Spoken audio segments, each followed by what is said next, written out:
नमस्कार। आजकल एक विषय बहुत चर्चा में है और ढेर सारे साथी लोग उस पर वीडियो बना रहे हैं। कई बड़े बड़े चैनल्स में ये न्यूज़ चल रहा है कि बीटेक को एलिजिबल नहीं बनाया गया, एसटीईटी पास बीटेक वाले बाहर हो गए। ये न्यूज़ चलाया जा रहा है कई जगह। मुझे लगता है कि जो भी लोग ये समझ रहे हैं कि बीटेक वालों के साथ धोखा हुआ है, मुझे लगता है उनको ज्ञान की कमी है या वस्तु स्थिति की जानकारी नहीं है, स्पष्टता नहीं है। वो ठीक से पढ़ना नहीं जानते, क्या लिखा हुआ है क्या नहीं लिखा हुआ है। आज मैं इसी बिंदु पर चर्चा करूंगा। सबसे पहले ये जो मेरे हाथ में पर्ची है, ये एसटीईटी 2019 के विज्ञापन की प्रति है, जिसमें पेपर 1 के लिए एलिजिबिलिटी क्राइटेरिया का मेंशन किया गया था। सिर्फ मैं 2 विषय के बारे में चर्चा करूंगा, गणित विज्ञान, और फिर बाद में थोड़ा सा सामाजिक विज्ञान के बारे में भी चर्चा करूंगा। गणित में लिखा हुआ है कि स्नातक स्तर पर गणित, भौतिकी एवं रसायन शास्त्र विषय पठित होना चाहिए। ध्यान से सुनिएगा, स्नातक स्तर पर गणित, भौतिकी एवं रसायन विषय पठित होना चाहिए और साथ में बीएड होना चाहिए। दूसरा लिखा हुआ है इंजीनियरिंग में स्नातक हो जिसमें गणित की विशेषज्ञता हो एवं बीएड हो। ये मैथ वालों के लिए है। साइंस वालों में है स्नातक स्तर पर प्राणी विज्ञान, वनस्पति विज्ञान एवं रसायन विज्ञान विषय हो एवं बीएड हो। और दूसरा इंजीनियरिंग में स्नातक जिसमें विज्ञान की विशेषज्ञता हो। अच्छा, एक बात बताओ मेरे भाई, ये जो गणित के एलिजिबिलिटी क्राइटेरिया है, तो स्नातक स्तर पर गणित, भौतिकी एवं रसायन शास्त्र होना चाहिए और बीएड होना चाहिए, तो वो गणित का फॉर्म भर सकता है। तो इंजीनियरिंग में भी गणित की विशेषज्ञता है। अब अगर इंजीनियरिंग लोग करता है तो उसमें इंजीनियरिंग फिजिक्स जरूर होता है, तो इसमें फिजिक्स हो गया और मैथ हो गया, तो वैसे लिए बीटेक को एलिजिबल बनाया हुआ है। जिसको मैथ पढ़ा हो, जिसने फिजिक्स पढ़ा हो, क्योंकि ये मैथ के टीचर बनने जा रहे हैं, तो फिजिक्स और मैथ जो है वो मैथ का टीचर पढ़ाता है। लेकिन अब दूसरे विज्ञान के शिक्षक में जाइए तो उसमें है कि फिजिक्स नहीं है, प्राणी विज्ञान, वनस्पति एवं रसायन विज्ञान हो। तो अच्छा, एक बात बताइए कि इंजीनियरिंग में स्नातक हो जिसमें विज्ञान की विशेषज्ञता हो, यानी एक ऐसा विज्ञान, ऐसा इंजीनियरिंग ग्रेजुएट जिसको विज्ञान में विज्ञान नहीं है। उसमें विज्ञान का मतलब क्या होता है, सबसे पहले बताइए। विज्ञान का मतलब होता है फिजिक्स, केमिस्ट्री और बायोलॉजी, ये तीनों चीज मिलाकर के विज्ञान बनता है। और हाई स्कूल के एलिजिबिलिटी क्राइटेरिया में केमिस्ट्री और बायोलॉजी तो मस्ट होना चाहिए साइंस टीचर के पास। अब ये बताइए, ये जो इंजीनियरिंग में स्नातक लिखा हुआ है, इसमें इसलिए लिखा हुआ है कि वैसा इंजीनियरिंग ग्रेजुएट जिसने बायोलॉजी भी पढ़ा हो, यानी बायोटेक्नोलॉजी। ढेर सारे ऐसे इंजीनियरिंग ग्रेजुएट्स होते हैं जिसमें जूलॉजी, बॉटनी भी पढ़ना होता है और साथ में पढ़ना होता है केमिस्ट्री। तो इसमें कहीं भी फिजिक्स और मैथ वाले की गणना है। मान लिया कि आपको जूलॉजी और बॉटनी नहीं आता है, आपको केमिस्ट्री नहीं आता है, तो आपको साइंस का टीचर कैसे बना लिया जाएगा? तो कहां इसमें गड़बड़ लिखा हुआ है एसटीईटी में? अब इसी को सुधारा गया है। कहां पे?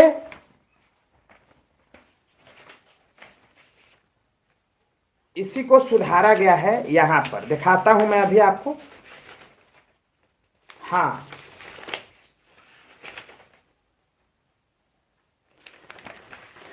देखिए यहां पे कि ये जो नया 19 तारीख को जो अधिसूचना जारी हुआ है एलिजिबिलिटी क्राइटेरिया का, इसमें लिखा हुआ है गणित के लिए 9-10 के लिए कि गणित के साथ भौतिकी या इलेक्ट्रॉनिक्स या कंप्यूटर साइंस या रसायन विज्ञान या सांख्यिकी के रूप में स्नातक हो। यानी इसमें बीटेक भी एलिजिबल होगा।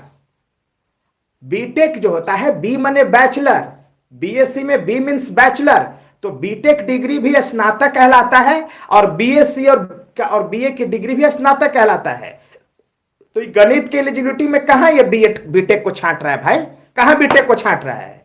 स्नातक होना चाहिए गणित भौतिकी के साथ, और साथ में इलेक्ट्रॉनिक्स होना चाहिए, कंप्यूटर साइंस होना चाहिए, रसायन शास्त्र होना चाहिए, स्टैटिक्स होना चाहिए, तो आप गणित के टीचर बन सकते हो। तो बढ़िया लगाया है एलिजिबिलिटी क्राइटेरिया। इसमें बीटेक को कहां छाटा है, बाहर किया है। मैथ के टीचर बनने के लिए बीटेक को तो आप किसी तरह से गड़बड़ नहीं किया हो, लेकिन विज्ञान के शिक्षक में बोला है कि स्नातक स्तर पर यानी बीटेक लेवल पर, बीएससी लेवल तक पर जंतु विज्ञान, वनस्पति विज्ञान एवं रसायन शास्त्र विषय में पठित हो। तो एकदम बढ़िया बात यह लिखा हुआ है, विज्ञान का शिक्षक वही बन सकता है जो जंतु विज्ञान जानता हो, वनस्पति विज्ञान जानता हो और रसायन शास्त्र जानता हो। 3 विषय जानेंगे तभी आप इस विज्ञान के टीचर बन सकते हैं। अब कहिएगा कि तो हमारा तो ये वाला गड़बड़ी था, हम तो भाई एसटीईटी में फॉर्म भर दिए थे और हम उस समय समझ नहीं पाए। तो ये आपकी समस्या है, ये आपकी समस्या है कि आप ठीक ढंग से पढ़ नहीं पाए कि विज्ञान का शिक्षक कौन बन सकता है। विज्ञान का शिक्षक वही बन सकता है जो केमिस्ट्री, जूलॉजी, बॉटनी सब जानता हो, जो पढ़ा हो, वही साइंस का टीचर बन सकता है। आप चले जाइएगा साइंस का टीचर बन करके किसी हाई स्कूल में, तो वहां जूलॉजी बॉटनी कौन पढ़ाएगा? इंग्लैंड से आएगा मास्टर आएगा भाई। तो ये कहां गड़बड़ी लिखा हुआ है? इसमें गड़बड़ी नहीं है। हम सरकार के बात का समर्थन नहीं कर रहे हैं, हम सरकार के कई ऐसे मामले हैं जिसका हम खुद विरोध करते हैं, लेकिन इस बिंदु में गड़बड़ी नहीं है। ये बात आप समझिए, विज्ञान का शिक्षक वही बन सकता है जो केमिस्ट्री, जूलॉजी, बॉटनी जानता हो, यानी जो स्नातक स्तर पर पढ़ा हो, बीएससी लेवल पर पढ़ा हो, बीटेक लेवल पर पढ़ा हो। तो कहिएगा कि तो भाई कौन सा बीटेक लेवल में होता है? तो होता है, कई से बीटेक लेवल में होता है। बायोटेक्नोलॉजी हो गया है, ढेर सारे और इंजीनियरिंग ग्रेजुएट्स है, कोर्स चलाते हैं जिसमें कि इन सब सब्जेक्ट का कॉम्बिनेशन होता है। समझ गए ना? तो इसमें आप गड़बड़ी मत कहिए, उसमें कोई गड़बड़ी है। तो आपका एलिजिबिलिटी क्राइटेरिया मीट नहीं कर रहा था, आप जबरदस्ती के फॉर्म भर दिए, आप एसटीईटी पास कर गए, आपको सर्टिफिकेट मिल गया, तो क्या आप एसटीईटी के लिए, आप शिक्षक बनने के लिए एलिजिबल हो गए क्या? सवाल ही नहीं उठता। सोशल साइंस की एलिजिबिलिटी क्राइटेरिया को जो लोग मीट नहीं कर रहा था वो लोग भी फॉर्म भरा था। हिस्ट्री और ज्योग्राफी को मस्ट किया था ना भाई कि 4 में से 2 होना चाहिए, उस 2 में से 1 जरूर होना चाहिए। तो कई ऐसे अभ्यर्थी हैं, मेरे विद्वान अभ्यर्थी, जो सोशल साइंस परीक्षा में, सोशल साइंस को फॉर्म भरते समय जिनको ये एलिजिबिलिटी क्राइटेरिया को फॉलो नहीं कर रहे थे, उन्होंने भी फॉर्म भरा था, तो वो भी बाहर हो जाएंगे। कंप्यूटर साइंस में भी यही समस्या थी, जिन्होंने बीसीए कर रखा है, डिप्लोमा कर रखा है, जिसमें बीएससीआईटी कर रखा है, जो पास नहीं हुआ है वो फॉर्म भर दिया है, एसटीईटी का सर्टिफिकेट मिल गया, अब उसके साथ धोखा हो रहा है। उसको तो 420 का केस होना चाहिए, जिसने फर्जी तरीके से एसटीईटी के विज्ञापन को वायलेट करके उन्होंने फॉर्म भरा था। 11th-12th वाला जो पीजीटी कंप्यूटर साइंस का जो निकला था, उसमें बहुत ऐसे हैं जो कि फर्जी तरीके से फॉर्म भर दिया, वो एलिजिबल ही नहीं थे। उसकी एलिजिबिलिटी क्राइटेरिया के लिए क्या होना चाहिए? या बीटेक होना चाहिए, या एमसीए होना चाहिए, या एमएससीआईटी होना चाहिए, डोएक का हायर वर्जन का कोर्स होना चाहिए, या अगर आप बीसीए और बीएससीआईटी है तो साथ में कोई मास्टर्स डिग्री होना चाहिए। ये डिप्लोमा वाला भर दिया, जितना साइबर कैफे चला रहा था, टाइपिस्ट टाइपिंग का काम कर रहा था, सब के सब कंप्यूटर टीचर बनने के लिए फॉर्म भर दिया। आप पास हो गए, 67 नंबर ला दिए, तो मार दिए, आप टीचर बन जाओगे। टीचर बन जाओगे इस जन्म में, क्या अगले जन्म में भी नहीं बन पाओगे टीचर। आपके ऊपर तो 420 का केस होना चाहिए कि आप गलत तरीके से फॉर्म भर दिया, आप एलिजिबल थे ही नहीं। सोशल साइंस में कई ऐसे अभ्यर्थी हैं जिन्होंने एलिजिबल नहीं था, उन्होंने फॉर्म भर के भीड़ बढ़ा दिया। तो गंदगी हो तुम इस बिहार के धरती के, जो तुम एलिजिबिलिटी क्राइटेरिया को पढ़ नहीं पाते हो, और नहीं तो एलिजिबिलिटी क्राइटेरिया को तुम पढ़ पाते हो और जबरदस्ती फॉर्म भरते हो, और फिर कहते हो कि हमको तो सरकार ज्यादती कर रही है। कहाँ ज्यादती कर रही है सरकार? इस मामले में कहाँ है भाई? तुम कंप्यूटर साइंस वालों में भी तुम एलिजिबल नहीं थे, फॉर्म भर दिए। सोशल साइंस वालों में कुछ लोग एलिजिबल नहीं था, जबरदस्ती फॉर्म भर दिया। विज्ञान और मैथ वाले में कई लोग एलिजिबल नहीं था, फॉर्म भर दिया। इसमें कौन सी गड़बड़ हो गया? दूसरी बात एक और, 1 to 5 के लिए, 1 to 5 के लिए जो कोर्स है उसमें लिखा हुआ है, 1 to 5 के लिए एलिजिबिलिटी जो क्राइटेरिया था उसमें लिखा हुआ है कि देखिए, समकक्ष तकनीकी शिक्षा की डिग्री, यानी समझ लीजिए 1 to 5 के लिए एलिजिबिलिटी क्राइटेरिया क्या है, रियल रूप में क्या है? 1 to 5 के एलिजिबिलिटी क्राइटेरिया 10+2 है, plus diploma in elementary education है। ये 1 to 5 यानी प्राइमरी एजुकेशन का एलिजिबिलिटी क्राइटेरिया है। तो कह रहा है कि समकक्ष डिग्री 10+2, आपको 10+2 मस्ट है।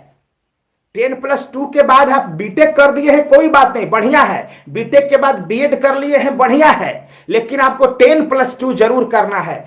कई लोग होते हैं जो 10+2 के जगह पर डिप्लोमा इन एजुकेशन करते हैं, 10+2 के जगह और कई कोर्स कर लेते हैं, फैशन डिजाइनिंग का कोर्स कर लेते हैं, आर्किटेक्ट का कोर्स कर लेते हैं, और ढेर सारे डिप्लोमा कोर्स होता है जो मैट्रिक के बाद कर लेते हैं। वो लोग इसमें एलिजिबल नहीं है, और वो लोग डिप्लोमा कर लेता है, फिर बाद में बीए कर लिया, और फिर बाद में क्या कर लिया, मान लिया कि देखिए ऐसा होता है कि वैसा 10th पास किया कुछ कैंडिडेट, और 10 के बाद वो क्या किया कि इंटर नहीं किया, वो सीधे डिप्लोमा कर लिया, और डिप्लोमा के बाद वो बीटेक कर लिया, और बीटेक के बाद बीएड कर लिया।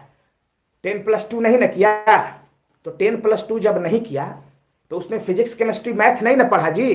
तो जब नहीं पढ़ा तो वैसे अभ्यर्थियों के लिए छटनी कर रहा है। बीटेक वाले को इसमें कोई छटनी है ही नहीं, तो आप गड़बड़ सड़बड़ फैला रहे हो, गड़बड़ सड़बड़ न्यूज बना रहे हो। तो बात को समझो, बहुत गंभीर मसला है ये। साइंस का टीचर नहीं बन सकता जो जूलॉजी बॉटनी नहीं जानता हो, जो जूलॉजी बॉटनी नहीं पढ़ा हो, केमिस्ट्री नहीं पढ़ा हो। मैथ का टीचर नहीं बन सकता जो फिजिक्स और मैथ नहीं पढ़ा हो। ये कॉमन सी बात है।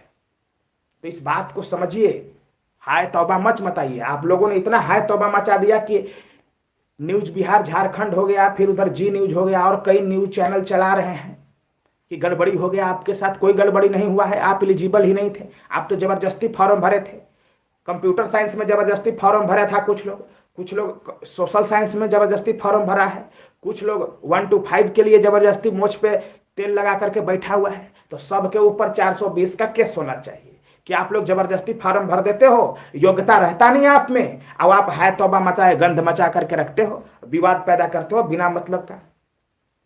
सरकार का मैं कभी समर्थन नहीं करता हूं, और ना ही तो समर्थन करूंगा, लेकिन यहां पर गड़बड़ी नहीं है। मैं 2-3 दिनों से इस बात को बहुत गंभीरता से अध्ययन कर रहा था, सोचा कि मैं इस पर स्पष्टता से बात करूंगा। तो कहीं गड़बड़ नहीं है। 9-10 के मैथ साइंस में भी कोई गड़बड़ी नहीं है। ये वही लिखा हुआ है जो एसटीईटी के विज्ञापन में लिखा हुआ था। उसके बाद सोशल साइंस वाले के भी एलिजिबिलिटी क्राइटेरिया में, कंप्यूटर साइंस वाले में कोई गड़बड़ी नहीं है। 1 to 5 वाले में भी बीटेक के लिए कोई छांटने की बात नहीं है। 10+2 की जगह जो डिप्लोमा कर लिया है उसको छांटने की बात चल रही है। ये तो सही बात है। तो इसलिए मैं सभी साथियों से नम्र निवेदन करता हूं कि इस मसले को गंभीरता से लीजिए, और जो गलत चीजें हैं उसको मत करिए, नहीं तो सरकार मजबूत हो जाएगी।